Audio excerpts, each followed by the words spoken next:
And welcome to All Things Conflict with me, your host, Maria Arpa. Today's episode, I'm really delighted to welcome a very wise man. His name is Patrick Dunne, and he has worked with boards. He has chaired for-profit, not-for-profit businesses. He's worked across culture, internationally, and also intergenerationally. He's got so many amazing things to talk to us about. I don't think we're going to have enough time for all of his wisdom, but let's see what we have to say. Thank you so much.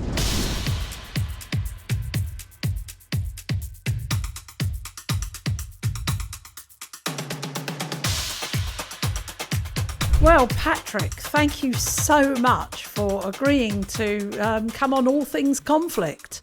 We had quite an interesting conversation a few weeks ago, and I was awestruck by the amount of work you've done with boards and social enterprises and the contributions that you've made. In fact, I think you've even received an OBE for your work. Is that correct? Yeah. Well, I mean, I got the OBE, but actually it's due to a lot of people in terms of the things that led to that. So, always feels a bit sort of, when you single out one person, it feels a bit unfair on everybody else. But yeah. Yeah, I think that's a really fair point. I mean, those awards you're like the figurehead for a whole lot of other stuff that went on that contributed to this peak moment. Thank you. So look, why don't we start by you just, give me a little bit of background on some of the work you've done in relation to the things that we want to talk about today. Yeah. So, I mean, I grew up in inner city Liverpool, born in Toxteth, so conflict's always been a sort of thing I've been very, very used to. I suppose the specific conflict-related things that I'm probably most associated with are LEAP confronting conflict, which helps young people manage conflict more effectively. And a lot of the work I do with boards, where I'm helping a board to transform the relationships it's got, perhaps with key stakeholders, perhaps between the board and the executive, sometimes within the board itself. And I did a lot of that while I was in 3i, which I spent the bulk of my exec career. So working with startups, growth companies, buyouts, rescues, all of that kind of stuff. You get a lot of practice. And then I have a consultancy business called Bordelta, which does training and advisory. So I'm doing quite a bit of training on conflict management, but also a lot of advice. And probably 70% of that is outside the UK. So quite a lot around conflict, and I think it's one of the defining skills now for leaders. I mean, I think if you are able to manage conflict very effectively, I think that's just a huge boost to your leadership effectiveness, because there's conflict all the time. So so that's a very brief kind of summary of quite a long times working the space of conflict. Yeah, it was very brief, but I could really feel the amount of content, international, for-profit, not-for-profit, cross-cultural, I could really feel a depth of experience, wisdom and knowledge. And I guess that's what I want to kind of extract from you today.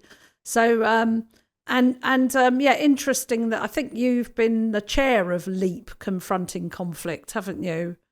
Yeah, I joined the board and then became chair and was chair for 9 years, and then became a patron. So I've been involved in LEAP for 23 years, I think. But in terms of good governance, I don't think it's a good idea to be chair too long. I generally, in the things I've done, I've generally handed on the chair role. I just think it's just a good thing to do. Amazing. So I suppose I just want to jump straight in and ask you, if you had to sort of talk about some of the conflicts, recurring themes? I think that's what I'm asking you. Whether it and are there differences cross cultural? Are there differences for profit, not for profit? But maybe what are the sort of recurring themes that you find yourself sort of sleepwalking through almost because you've seen it and heard it so many times, even though it might be new to the participants or the people involved? Yeah, so I suppose I'd start with self-awareness. I mean, often a sort of or lack of self-awareness, often a lack of self-awareness leads to conflict. People aren't don't always have a good idea of their strengths and weaknesses and the impact they have on others. So the roots of conflict are usually in, conflicting objectives, conflicting personalities, high pressure situations where people behave differently under pressure. So they're sort of common things. And I'd add to the list of situations that you described intergenerational conflict, which is, something at the moment, which I've recently written with Rebecca Robbins a new book on. But that intergenerational conflict is really quite live. And in terms of that, which I think is applicable to the other areas, often conflict is because we don't really understand each other. So we haven't necessarily taken the time to understand, why do they think that? Why do they feel that? Why do they say that? That kind of thing. And then how we communicate. So sometimes, we don't communicate in the most effective way. So we say things, and when there isn't a high degree of trust, those things can be easily misinterpreted, easily picked up on, and sometimes, the fact is sometimes people are looking to hear the wrong answer, and that can cause a problem. So in terms of the diagnosis, there's a whole load of things there. There's also included in that, I guess, role conflict. So sometimes, and this is especially the case between boards and executives, if the role of the board isn't clear, if the role of the executive isn't clear, then they can end up in this trying to do each other's jobs, and there can be a sort of turf war in the middle, or you can have a sort of parallel universe where things aren't being done because no one thinks that it's their role. And the shame is that if nobody thinks that's their role, that thing's not going to get done, and then that can cause conflict. Of course, I think the other thing which plays in is I think general geopolitical or societal conflict can overflow into individual situations, and we're seeing that in the world now, where people are, you have to make a choice one way or the other. In terms of ways of dealing with conflict, I think there are some clear patterns there too, and you'll be very familiar, and many of the people listening to this will be familiar with Thomas and Kilmann. I always think it's quite interesting that one of the world experts on conflict was called Kilman, but that's that's the bread and the baker, really, isn't it?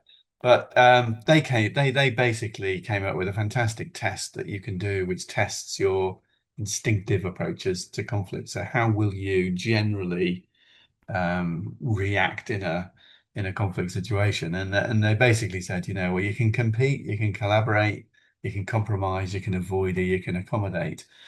And interestingly, when I've tested CEOs many times, what you find is CEOs tend to be high in compete and avoid. So they'll die in a ditch over things they really care about, and then they'll disengage quickly from things that are low stakes to them and don't really matter. But of course, sophisticated CEOs might throw a veil of collaboration over a meeting by saying, or starting it usually with, morning everyone, I'm really interested to know what you think. And as long as everybody else thinks what they think, then it's all fine.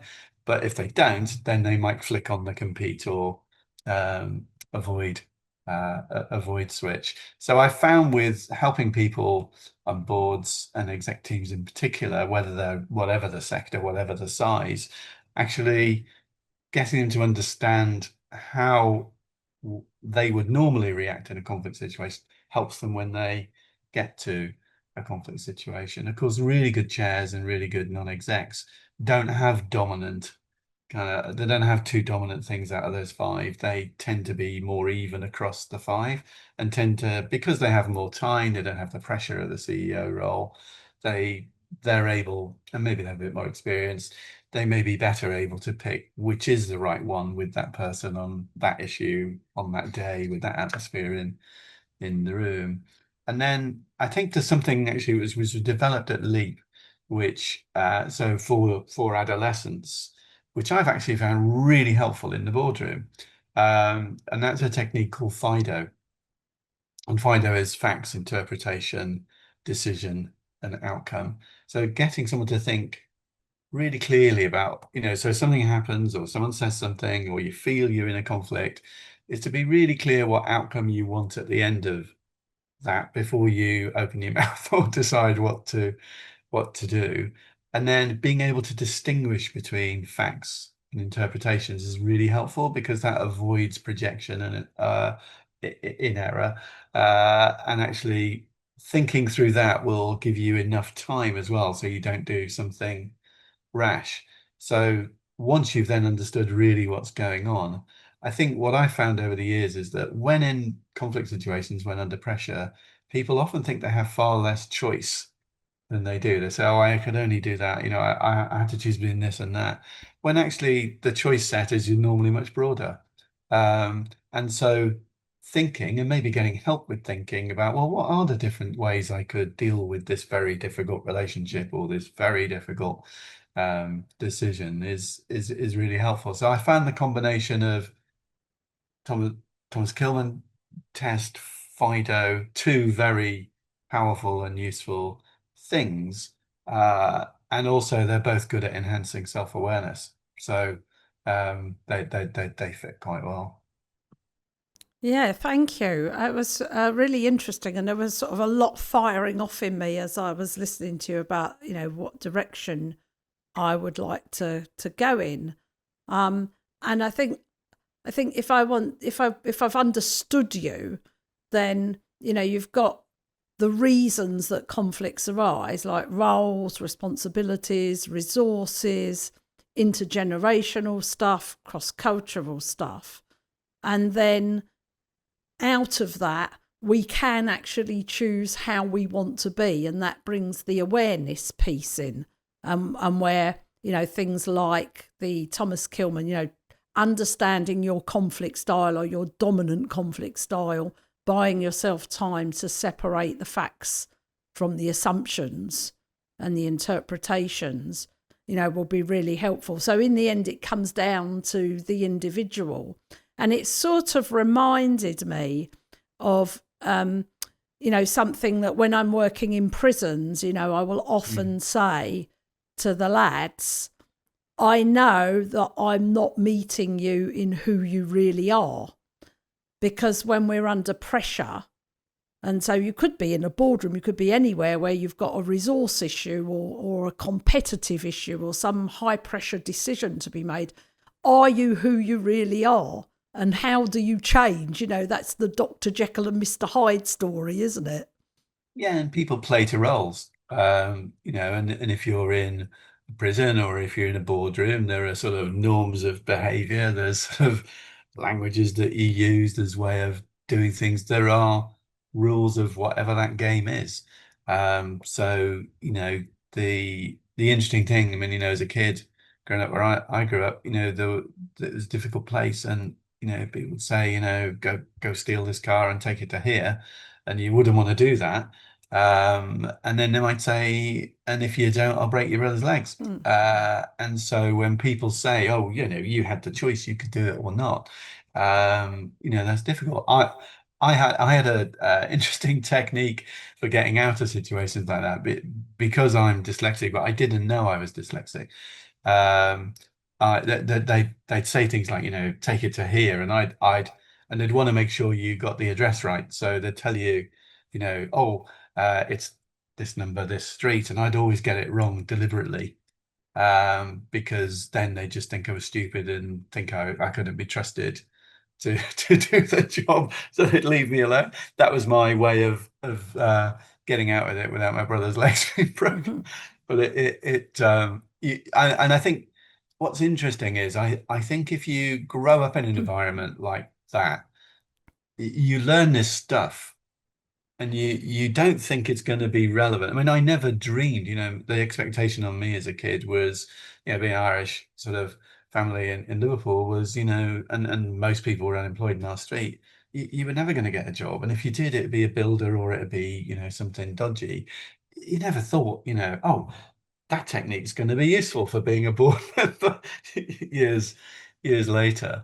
But it's amazing how many times things that from those early days come in useful. I mean, there was one thing which my Irish gran, who had no education, this amazing woman, brilliant woman. She used to come over twice a year on the boat as a foot passenger, and she said to me as a little boy, when there was something difficult happened, Patrick, she was really suspicious of the English because of things that happened in her childhood, and she said, the English are hard to understand. She said, they say one thing and they mean another. And so what you have to do, she said, was you have to listen really carefully to what they say. That'll help, but that's not enough. You also have to listen to what they think. And said, if you can listen to what they think, that'll help you. And I said, well, Gran, how do I listen to what they think? And she said, well, look at the faces. Look at the way they hold themselves. That'll tell you whether they're comfortable or whether they're not. And then more importantly, watch the other people around them when they're speaking, because if everyone else thinks they're an idiot, it'll be very clear. If they have a lot of respect for the person, that'll be really clear. And you can use that in a FTSE 100 board setting. You can use it in a prison. You can use it, wherever you are, can't you? So I think there are some fundamental things, like that, like distinguishing between reacting and responding, things like that, which just they seem to hold true across situations. And then there's some things which are very context specific as well. So you can't just assume everything will work everywhere, every time with everyone. You've kind of got to be really clear what the context is, I think. Yeah, and listening to your grandmother's advice, and I also grew up very poor, so you do learn skills around navigation and Mm. navigating your environment, especially if you want to get out of the ghetto. Yeah, But listening to your grandmother's advice, I mean, she was actually teaching you mindfulness. She was actually yeah, teaching you yeah, to, in the words I would use, is she was teaching you to read the energy of the room, take the temperature, yeah, understand, you're not the center of the universe, you're just a yeah. part of something, and to understand and notice and observe and witness, which I mean, great lessons, which we just don't teach people. No, and also I think the other thing I found important, and I've got three boys that are growing up now, but I was always sort of saying to a kid was, one of the things you need to learn a lot to have a good life, and one of the things you need to really learn is to value your antennae. And I used to just think, Mm. value your antennae, and your sensing ability, because there's knowledge, you can force into your head and otherwise.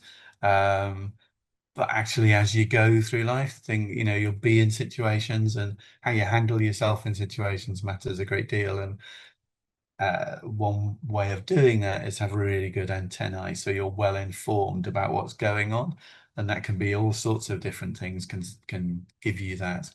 And so I think the antennae is really really key. And if I think of all the really good people I've worked with who are masters at managing conflict, they've generally had really good antennae. They spot it before everyone else.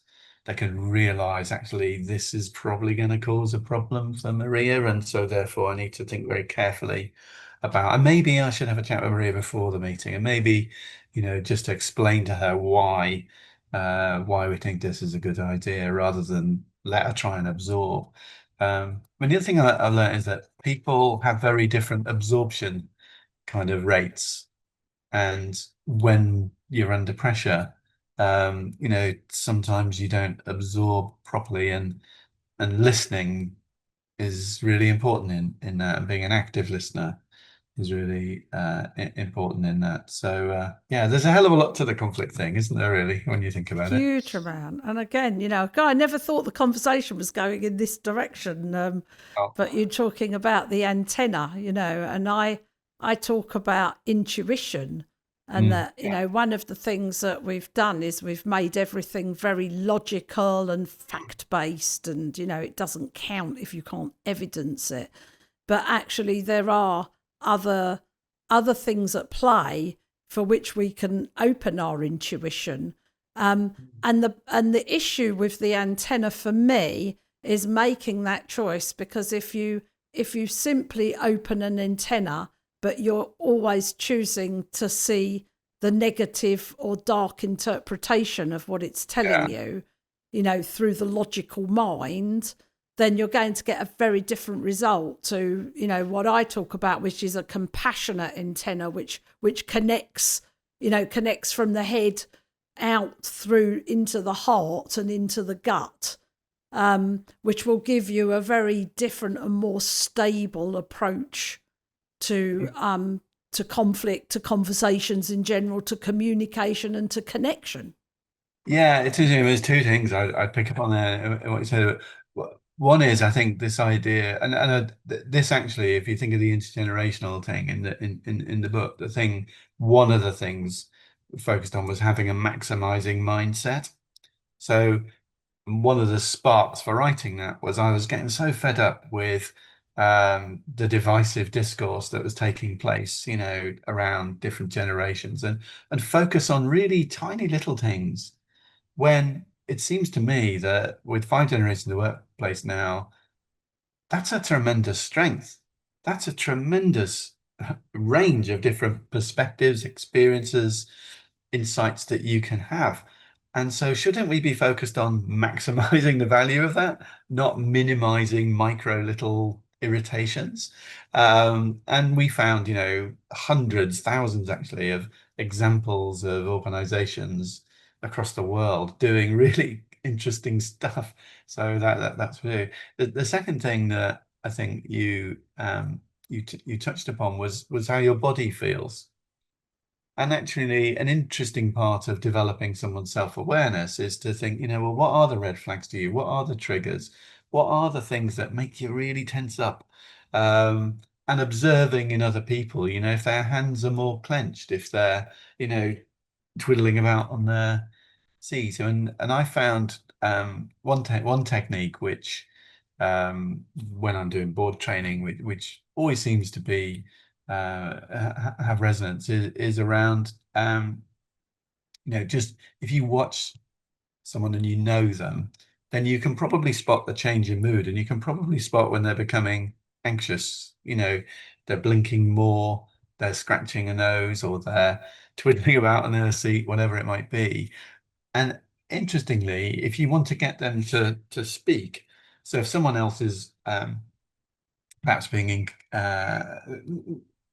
less than truthful, and so maybe a CEO and a CFO might be a good example. And if the CEO is kind of going on a bit too much, and you watch the CFO, as an investor, I do this all the time. You watch the CFO, and if they think actually he's just gone too far, they'd be really uncomfortable. And I found actually the technique of just a look and what I call the finger switch. So if I just look at the CFO and I do that, I worked it out because I was a mathematician by background. I like to do these things, but I worked out there's an over 80% chance they will speak.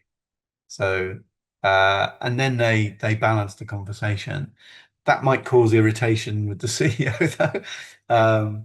But at least you're starting to get there. So I think the body, people understanding what makes them feel different ways, can help as well, because if you can, because that's going to be visible to others.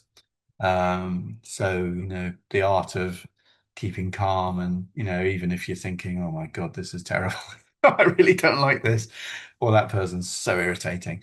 And linked to that, I think there's something around I think when choosing board members, I would say, there's loads of things you need to check for, but three things actually are really important, and they are really good judgment, really good interpersonal skills, and really good antennae. And the example I give around, why are all three important is that you might be right, you might be brilliant, you might be a genius, but if you're incredibly irritating, people tend not to listen to you. And so, how can you not be incredibly irritating if that's your natural kind of tendency? And you need to use your antennae and your judgment to work that out. But I think those three things, when I'm interviewing for board members, I'm always trying to figure out, what is their sense of judgment, how are they interpersonally, and are they picking up on things in the meeting? That's really interesting, and I definitely want to. I definitely want to move to the intergenerational stuff, but I can't help sort of throw in that, you talk about those three things when you're looking for a board member, and I've often said, it isn't necessarily the most talented, most creative, or most genius person that finds success, because you could be all those things, but if you're difficult to work with, if you're Yeah, obnoxious to work with, or you're completely unpredictable, you're yeah. probably somebody else who has that ability will succeed greater than the absolute genius. Yeah, and there's always this balance between being yourself, Hmm. uh, and actually being effective. Hmm. And most times being yourself will be the most effective thing to do, Hmm. but occasionally, and whether that's interculturally. So having spent a lot of my working life, working outside the UK, not living outside the UK, but working a lot outside the UK. That's when I was in Senegal. And it's really interesting. You need to understand the language, uh, in terms of the way that people talk to each other, what's normal, what's accepted. Erin Meyer's book, I think, the Cultivate is very good on this, looking at the different dimensions of difference interculturally, the way we differ in terms of the way we communicate or give feedback or make decisions or whatever it might be.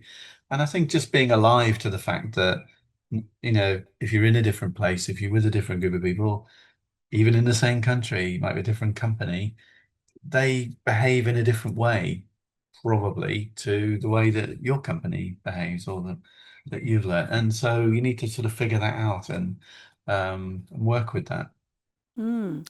So let's just spend a couple of minutes on the intergenerational Mm. stuff, because I'm really fascinated by that. I'm a boomer, and Yeah, and you see all these reels on Facebook and Instagram of the boomer reaction, the millennial reaction, and the Gen X and the Gen Z or whatever reactions to things, which are absolutely hilarious. Um, but I'm fascinated about how we all work together. I love young people. I love this new generation. I love what they're bringing. And yet there are definitely a lot of differences in the way we come at things. And maybe you could speak to that a little bit. yeah. Well, I mean, the first thing is, what is a generation? And I think my view, and Rebecca Robbins, who wrote the book, was view, is that actually labels aren't terribly helpful, but it's a natural human thing to give people lenses. Lenses might be more useful. So why do people think that? What sort of lenses they're looking through? And the way that people have generally defined generations is by, people who come into adulthood in these kind of 15 to 20-year periods. They kind of then give them a badge, give them a label. Whereas actually, if you travel the world, you realize that the names that we use here or in the US aren't necessarily the ones used everywhere else. So in China, for example, the 41 generation is a really big thing. That's the single child generation. And they were called the 41 generation because four grandparents, two parents, one child, all the love and the money often went focused on that one child. Now, as they've matured and got older, it's become the 124 generation. And that one person doesn't really want to look after the other six sort of Mm. all the time, or may not have the capacity or capability to. So there's a lot of social tension around that. In Vietnam, it's the 9X generation, those who were born, as or came to as the war finished, the economy started booming. In South Africa, it's the born free generation, those born after apartheid. So we looked deeper at, well, what defines a generation? And this is like a group of people who you think, in terms of a normal distribution, will feel, think, behave a certain way differently to another group. And when you look at it, there's the economic and environment that they grew up in, there's the sort of social and cultural environment that they grew up in, there's the technological environment that they grew up in, and very tragically and sadly, there's also whether they were in a conflict situation or not. So if you think now of the young people growing up in Gaza, Sudan, Somalia, Ukraine, pick your conflict zone, they're going to have very different ways of viewing the world to those people of the same age in a different place. Um, and if you look at the generations as well, you find with Gen Zs, there's a bigger gender difference within Gen Zs than there is between Gen Zs and millennials. It's really quite interesting. So you need to be careful, I think, about the way you think about a generation. And then when you look at the things that companies are doing really positively to maximize the benefits, next gen boards are really on the rise. We found over 200 programs to give people development in mid and later career are on the rise. It used to be the case that most of the development budget went on, the youngest group. And then, it was sort of deemed, I suppose, that once you'd reached a certain level, you probably know everything. Not true. The world is changing. And so I think organizations like the EU, Mars, the Confectionery and Pet Food Company, load of others have fantastic programs which enable people to change quite radically their career within the group with development. And then you look at innovation, which is where I think, and actually where this is where Africa, I think, has got a great role to play. Um, if you look at something like LVMH, the luxury brands business, and they have a platform called Dare, which 30,000 people from multiple generations are using across their brands across the world. And basically, it's if someone has an innovative idea or a way of changing a process, or it can be a little thing or it can be a big thing, they can enlist support from anyone of any generation across the group to help them with that. Really interesting way of thinking about it. So I think if you approach the thing with this maximizing mindset, so instead of thinking, oh, they couldn't possibly understand me, why don't you try to understand them? And why don't you try to help them understand you? And I found, particularly in the work, being pioneering next gen boards, I found the investment in time to try and understand, why do you think that? So I remember a great conversation with, a young person I was interviewing, and they said, well, I don't do email. And, in your mind, you're thinking, well, we do.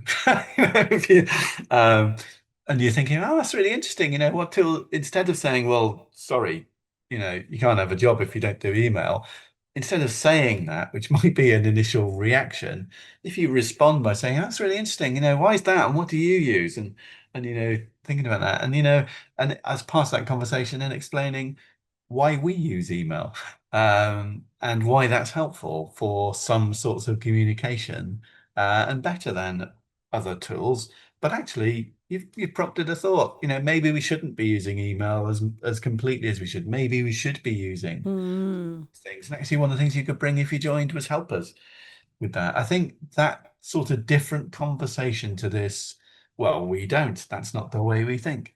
Well, maybe, and I think one of the great values of intergenerational sort of conversations is an opening up of minds. Often when they might have had preconceived ideas about things. I often get because now I've been so lucky that people have this perception that well, I must have gone to a public school and I must have had a charmed life and all the rest of it. And well, I sit there and listen to some of these things sometimes and think got no idea really of what that was like. But it's fine. Why would you? So rather than being offended, you think, well, that's quite interesting, and then you start to sort of drip in a few things that help make them think, oh, maybe there wasn't so much privilege there as I thought. Yeah, it's quite interesting. Yeah, and we're coming to the end of our time Mm. together, but I mean, you've opened up so much.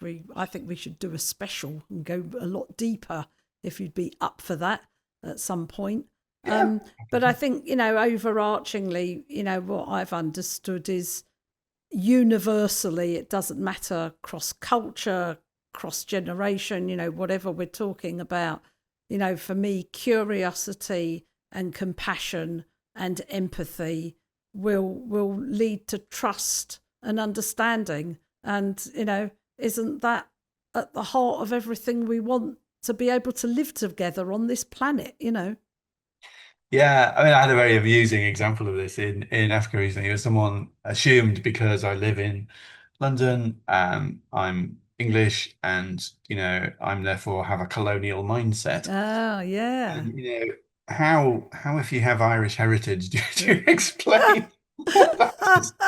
The guy was really confused. Said, "Well, I said, just a couple of things. My name is Patrick. My middle name is Eamon. So, so, uh, and there's no reason why they necessarily should know about how the Irish were treated.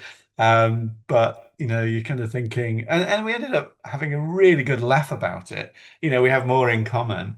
But actually, during the conversation, I was saying, but actually. I love the English. And I born here, grew up there. It's a fantastic place. I have many, many English friends. And actually, those people are not the people who were doing that horrible stuff a couple of hundred years ago. It's not their fault. We're not responsible for the sins of our fathers unless we carry them on. So it's really quite interesting. But I think it's all about, just taking the time and listening. Yeah. Oh, I'm probably going to start stalking you now, Patrick, till we can Oh. have a deeper conversation, because this is absolutely fascinating. Um, but how can people find you? If like me, people are saying, "Oh, this guy's really interesting. I'd like to know more." How can people find you? LinkedIn is the best. So, and it's very easy to find me on LinkedIn. And if you want to get the articles that I write, or free, just connect with me on LinkedIn and they're there. So today's one is around trust, and it's called from deficits to default. Amazing. Suffer from a lack of trust in the world at the moment. Wonderful. Well, I can't thank you enough for this time together, and let's connect soon. Thank you very Great. much.